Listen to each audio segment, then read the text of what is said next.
Matt Miller, rather, is Matt Miller, yeah. he says the Browns are now the blueprint for how you build around a young quarterback. Take a listen. Yeah, guys, I feel like the Browns, and I can't believe I'm saying this, are the blueprint right now for how you handle a quarterback, especially one who maybe struggled in his sophomore year. They went and hired a head coach who runs a perfect offense for Baker Mayfield. And we saw him do it with a similar quarterback in Kirk Cousins with the Minnesota Vikings. They drafted Jedrick Wills. They signed Jack Conklin and Austin Hooper. They really built a team around Baker Mayfield that could support him. So I think one thing that we didn't see the New York Jets do, and I understand they want to get Zach Wilson in there, we didn't see them really try to build around Sam Darnold. We saw the Denver Broncos last year try to build around Drew Lock. We'll see where that goes this coming season. But I think the Browns right now are really a great blueprint, Damian, for go get an offensive-minded coach who can run a system that fits this quarterback that you invested a first-round pick in 2 years ago. And as I know you will appreciate, give him an offensive line that can just protect him for 4 seconds so he can make some things happen. Again, Matt Miller, draft analyst for ESPN, and Munch. Think about what the Browns did to support Baker Mayfield last year. Let's start with something he doesn't get mentioned enough. He doesn't care if he does or not. But look at Bill Callahan. He was spoken to by Andrew Berry. Stefanski said, you know what? We really like this kid at Alabama. We have him number 1. And by the way, Tristan Wirfs from Iowa was number 2 on their board. What did he end up doing? Ended up going to right tackle with the Buccaneers. Was a very good right tackle, but we being the Browns, a right tackle. They got Jack Conklin.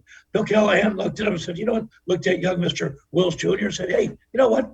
This kid can play left tackle because he was protecting the blind side of a lefty quarterback, so he knows the nuances. So bingo, right there, that solidified the line. Wyatt Teller, as I like to call him, the bank teller, because he's money. He plugged into that guard spot that, boy, fingers were crossed, and Austin Corbett could do the job there. He wasn't able to do it. Teller jumped right into. Then he got the savvy vets, Joe Matonio and J.C. Treader, who you could probably put him on crutches and he would still go out there and play. So the line was most important. And David, think of this too. You know what? Okay, things go south. With the passing, it can happen.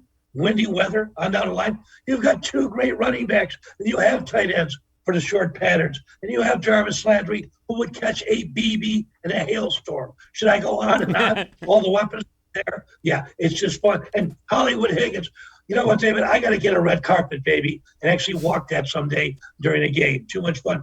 But you summed it up. Look at everything that's there for him, and he's taking advantage of it.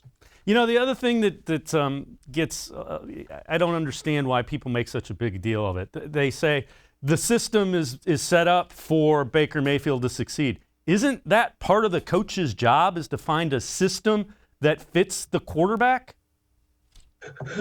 You know what? Isn't that the round peg in the square hole kind of thing? It's like, all right, David, I've seen you play. You know what? You've never taken a snap under center.